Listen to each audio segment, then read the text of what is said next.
Now, let me explain how to edit videos using InShot on your phone. It's quite simple, really. First, download the app, and then you'll see 3 sections: video, photo, and collage. It's really very easy. First, you simply download InShot, then open the app, and as you can see here, you will find 3 main sections available.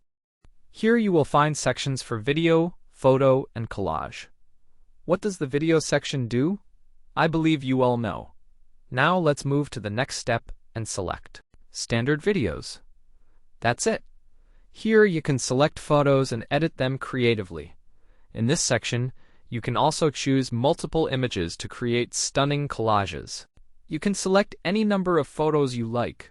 For instance, here I have some amazing pictures. I'll click OK now, and here we will see the next options available. As you can see, a picture emerges here. We can edit it by removing or adding elements, and that's how we create something unique.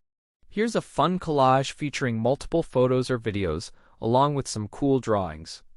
It's really easy to create something unique. That's all for now. In this video, I covered everything.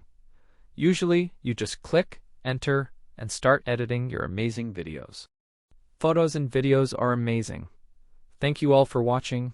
Good luck, and goodbye for now.